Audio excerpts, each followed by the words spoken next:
Good Woot. morning. Good morning. How are you this fine day? Well, I know how you are. You're unwell. I am a little unwell, yes. All right. So, good morning, everyone, and welcome to the Dark Roast. Today, Rose and I are going to tackle the big debate about niches. Should you go broad with a macro niche, or should you drill it down into those little tiny micro niches? And that really honestly depends on you, what your plan is. And so we're going to help you weigh some pros and cons, give you some real life examples, and then, some tips on how to find that sweet spot for yourself. Yep, and this can go into your marketing, how you brand your social media. There's a lot of different ways that you can utilize these things. I always get it from um, really micro niche creators when they look at my Facebook and they're like, "Oh, you're not specific enough," and I'm like, "Okay, but like I'm also not one dimensional, so it's fine." Um, but I understand where they're coming from. But macro niching, which is using the more broad areas of interest and whatnot, can be very beneficial. It gives you a larger audience pool. Gives you the opportunity to diversify a lot more within those different things. Because, like, let's say you're just doing health and wellness versus like doing keto, right? So, health and wellness is products, it's workout equipment, it's maybe fitness wear, it's ice baths, it's saunas, it's all these kind of things. Whereas if you're just focusing on keto, you're mostly just focusing on ketones, ketone measurement devices, and the keto diet, pretty much, right? And then maybe exercises that go along with it. So the broader scope gives you way more opportunity and just an easier spot to pivot within the niche. So like maybe you're promoting one thing and you decide you don't like it, but there's this other product that's similar. You can kind of pivot to that product, or you can layer a lot easier, right? Like you can layer the product with the fitness wear, with the free weights you're using, with all these kind of things. Obviously, there's going to be more competition. It's going to be a little bit harder to stand out. Um, and sometimes your content might feel a little too generic. So it is important to kind of niche down your content every now and then. But having the broader scope to speak to is just super cool. Yeah. And I mean, some examples of that would be like Mind Body Green, right? It covers everything from your nutrition to your mental health, fitness trends, wellness tips. It casts a pretty broad and diverse, scope to reach a very broad audience. And the reason it works is because they have a huge like content library, so that appeals to a broad spectrum of interests, and it allows them to monetize through ads and through courses and products. Another one actually is finance. There's the penny hoarder, which addresses broad topics like budgeting, saving, investment, debt management. So it's a go-to resource for anybody who's really looking for some financial, wellness and support. Again, they make money through affiliate marketing, ads, partnerships. Um, while keeping the money focused on finance, but not narrowing down to really tight finance. So it doesn't have to be like, yeah, you're going to be in the finance. So you could narrow it right down, or you could keep it nice and broad like they do. In travel, there's the Lonely Planet. Again, all sorts of different things associated with travel, um, making it fairly large scale for anybody who's basically going to be going anywhere. Yeah. Right? But they could also niche it down if they wanted to, right? Yeah. Well, and the macro niches are really, really good for faceless content, right? So, like a faceless YouTube channel that talks about just travel in general is great because you can talk about travel destinations, top 10 destinations within each, country, each state, whatever that might look like. Um, travel tips for making flying easier, hiking tips if you're on your own, traveling on your own tips. Like there's a lot of different playlists you can make out of that Yeah. don't require you necessarily to show your face. Yeah. And I mean, like, I'm thinking like budget travel, traveling in your own country. opulent travel, cruises, so on and so forth, right? Because there's so much involved. So, the next one, the opposite of that is your micro niche, right? I mean, and that focuses on a really narrow subject matter, narrow audience group, like gut health for women over 40, or frugal meal planning for single dads. We've really narrowed that down. It's easier to dominate in your rank, like when you're doing searches and stuff like that, if you're very narrow. And it does create a very highly engaged audience because you are speaking directly to a very specific type of person. And it helps you build authority a little bit quicker because there's not going to be as much competition in your niche.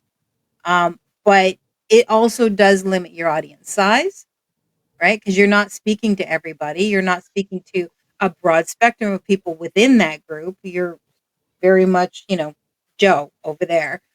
And your potential for growth can plateau. So you're going to maybe have to find ways to, especially if you're really tight, you're going to have to find ways to maybe use it as a jumping point into another niche if you're going to continue to build micro niches. So, that's some of the negatives of it, the pros and cons, right? Yeah. Um, some examples for that would be like again in the health and wellness is the Gut Health MD, which focuses specifically on plant solutions for gut health. Very tight, right? Um, and the reason it works for them is because they build trust and loyalty for solving a specific health issue, right? Versus trying to cover everything. Um, there's a couple more on there. What do we got? Vegan meal prep for busy professionals because, you know, it's not just vegan meal prep, it's for busy professionals again. So, pick up on information that they have. It focuses on recipes and meal prep content that is specific for people who are on the go. They're busy, they're professional, they don't have time for that nonsense, but they do want to maintain a vegan lifestyle, right? Yep. So there's lots of different ones. There's a lady that I follow on Instagram. Can't remember what her title is right now. And she does basically DIY makeovers for rental. So a lot of peel and stick wallpapers and floor tiles and stuff like that. And she does that. And she started off with that and selling her like just having Amazon links to the ones that she really liked. And she's gone on now where she actually has her own brand and her own wallpaper. And she shows like, peeling it off, problems with ones that are cheaper and all that sort of stuff. And so she's been very tight and she's built it out on that way. Very specifically for people who are trying to remodel on a budget or in a space that they want to make their own even though they're renting it, but having Hmm. friendly so that when they leave they can just take it all down and scoot. Nice. A girl with the dogs is one I follow. Go figure. She's a groomer. She specializes in like harder to groom animals. So like animals with behavior issues or breeds that most people would turn down, stuff like that. And she shows like what she's doing, why she would stop a groom, why she wouldn't, all these kind of things. And same thing, she started with just like links to Amazon, and then now she's got her whole own store with her own product line because she does different shampoos, colognes, all that kind of stuff. And it's really, really interesting to watch her because she used to make money off the breeding or off the grooming. I'm sorry. But now she doesn't pay for the groom or she doesn't charge for the grooms, but it's kind of in her contract of like, if you bring your dog to me, like it's going to be on YouTube and I'm going to talk about, the breed and what's going on. And so there's an understanding there, but like her videos are always super fascinating. Just cats too. There you go.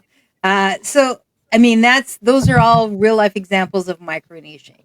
And again, it's great because it really helps you find your target audience, but some of the struggles are you are also limiting your audience. So, you have to sort of figure out that.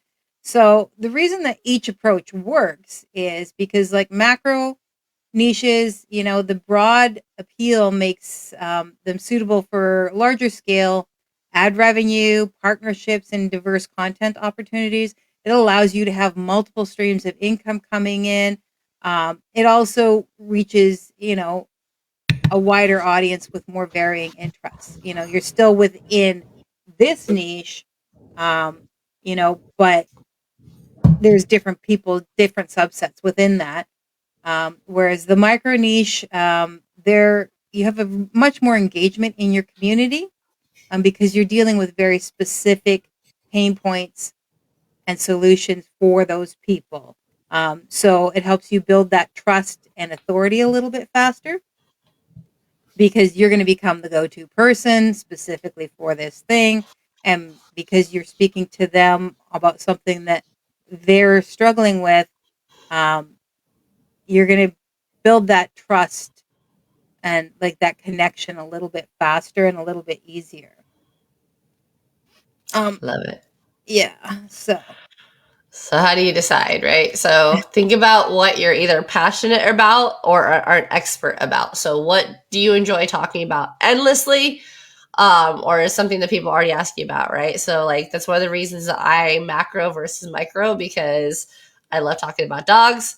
I love talking about dog training. I love talking about ice baths. And I love talking about cycling. It's just those are my themes. And then of course helping people make money online, right? So for me, those things cross over a lot because my ice bath is in my backyard where my dogs are as well. So like my dogs usually show up in my ice content anyway.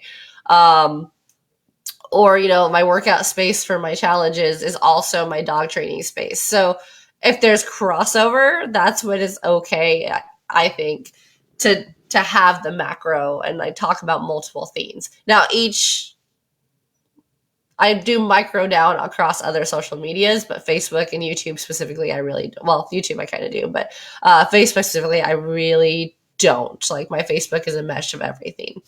Um, but then also research your audience, right? Like I do a very specific type of dog training that not everyone understands and not everyone is going to be willing to put in the work for. So know who you're talking to. I'm not talking to pet owners usually when I'm talking about dog training. I'm talking to sport people or people with high drive working dogs. So understanding the trends within those and what the audience is actually looking for is super, super important. And then, of yeah, course, look at where you can monetize and especially look at where you can put in affiliate links. yeah, and that goes for either macro and micro, right? Like you're going to be looking for opportunities to monetize different areas. Whether if you're doing macro and you're going wider, you might lean more towards ad revenue and partnerships. Whereas if you're going to go micro, you're going to be looking more at products and affiliate links and opportunities there. Maybe influencer type stuff, that kind of stuff, right? Because you're going to have a tighter audience. Like I'm macro as well. The macro is generally just helping people succeed. That is my goal, whether we're talking about building your business online or it's in the more into the coaching and the hypnotherapy and trying to help people succeed in that way. Like to build, to find their space in life and gain their confidence and that kind of stuff. But either way, they tie to each other quite well because you need to have confidence and you need to have clarity in order to build your business. And, building your business, you could lots of times you need some coaching support and help in that area. So either way, right? So things you can do, define your niche. You start broad, write down 2 or 3 macro niches that you're interested in, whether it's health and wellness, or if it's financial, or if it's make money online, all of these different kinds of things. If it's cooking, doesn't really matter. And then you can break it down, right? You get more specific and break down some sub niches within that. So if your macro niche is fitness, then maybe your micro niche would be postpartum fitness or strength training for seniors or low impact workouts for desk workers, or working out with your pets, whatever, right? Right. And then you can test those micro niche ideas. You create a piece of content, maybe 2 or 3 micro niches, to gauge where you're hitting people. seeing what's pulling people. And then you can measure your engagement. We always talk about, pay attention to your metrics. Yeah. And So Instagram's actually making that super easy right now because they have a test function. So when you post a reel, you can post it as a test reel. So it doesn't show it to anyone who's already following you. It shows it to new followers or new potential followers.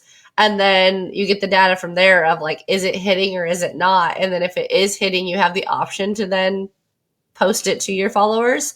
But it gives you an idea kind of like of what content is going to bring in new followers, which is kind of cool. and that's on Instagram. Yeah. That's awesome. It's nice that they're really starting to really try and see what helping the creators out there, because I mean you got to recognize that it is a business tool, and a lot of people are using it as business. Yes, there's a lot of people Yeah. who are casual users, but it is a business tool. So that's important, right? Yeah. And then you create your niche store, your niche statement, which is really simple. Is I help this group or this subset of group achieve a specific result, through this approach or through this product or whatever. However you want to do it is I help so and so do this with this.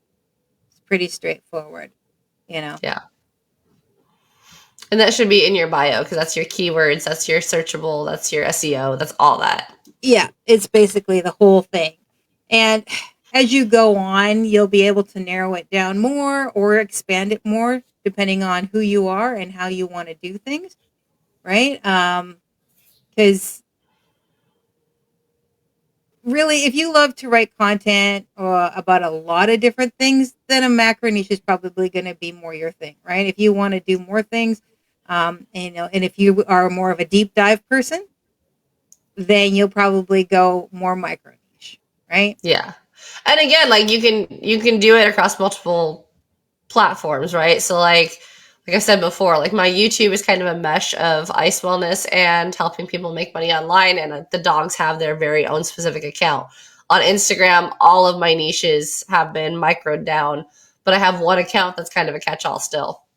My Facebook is obviously a catch-all, but then I do have Facebook pages for all the micros as well. So um, you can use macro and micro at the same time. You just have to remember to specify your keywords as you're posting to the micro stuff from the macro stuff.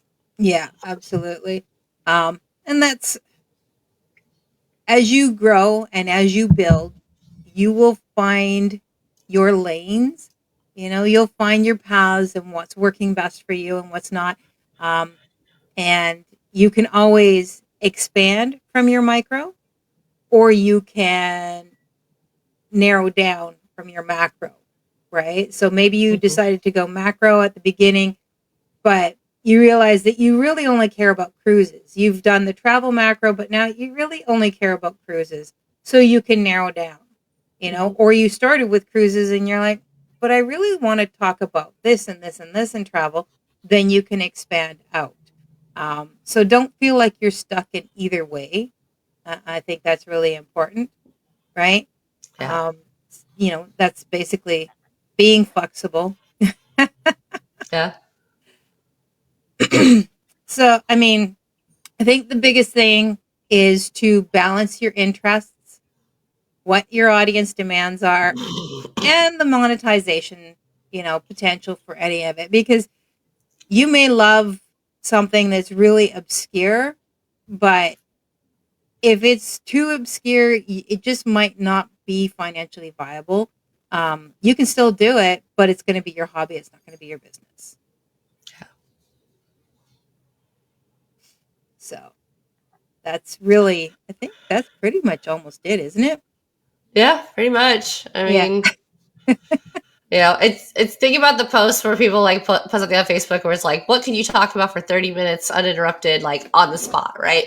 Like whatever your answer to that is, it's probably something that you should consider building a business around. Now, be aware, a lot of people when they start building a business around their passion, it can take the passion out sometimes. Yeah. Um, so be aware of that, right? Like we've done videos on burnout specifically for that, because even if it's something you're very passionate about, you can burn out. Or in my case, right? Like I've been posting my workout videos. I am sick right now. I have not been doing ice baths. I have not been really doing the workouts because I need to rest, as I keep getting yelled at by everybody. So, you have to kind of plan for those kind of things. Absolutely. Because, and I feel like people do that too, where they take a hobby and, it's something that they really enjoy and then they turn it into a job. Yeah. So if you've got something that you are super passionate about, maybe you need to build your niche around the outside of it so that you can keep your hobby as something that you actually enjoy. Yeah. You can use it for content, but don't monetize specifically that hobby, but monetize around it. Because that'll mess you up, and then all of a sudden something that you once loved you hate.